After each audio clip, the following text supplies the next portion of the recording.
आगे प्रसंग में गोस्वामी जी महाराज लिख रहे हैं, छत्र बाजरी ताल मृदंग अनूपा, सोई रव मधुर सुनह सुर भूपा। प्रभु मुस्कान समुझी अभिमाना, चाप चढ़ाई बाण संधाना। अर्थात हे देवताओं के सम्राट सुनिए, अनुपम ताल और मृदंग बज रहे हैं, वही मधुर गर्जन ध्वनि है। रावण का अभिमान समझकर प्रभु मुस्कुराए, उन्होंने धनुष चढ़ाकर उस पर बाण का संधान किया।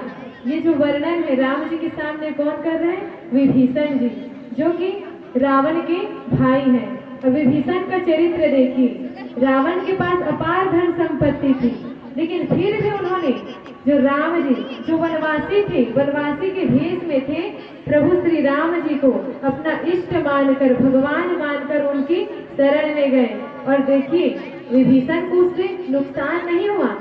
विभीषण के जो भैया थे रावण, उनके पास त्रिलोकी के हर साधन थे, हर सुख थे, लेकिन क्या उनका वो उपयोग कर पाए? अंत में तो वो विभीषण के पास ही गया ना, क्योंकि उन्होंने भगवान की शरण ली। अब देखिए संपत्ति किसकी थी? रावण की। लेकिन यहीं पे देख सकते हैं कि भगवान की महिमा, भगवान श्री राम जी ने इस मानस में कहा भी है कि कोटि विप्र बदला गई जाहू, आए शरण तजई नहीं ताहू।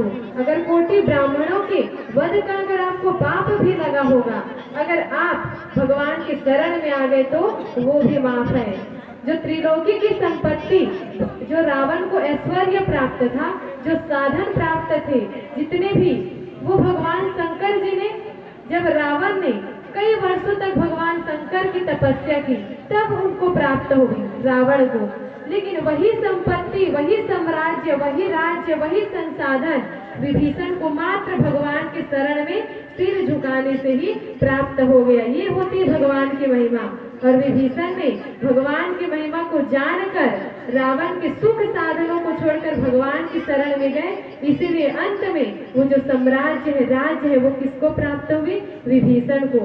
ये विभीषण का चरित्र है। उन्होंने सिखाया कि अगर आपके मन, अगर आप धर्म में लगोगे, भगवान के शरण में जाओगे, तो आपको, भगवान ने कहा ना कि लोक लाभ परलोक निभाओ।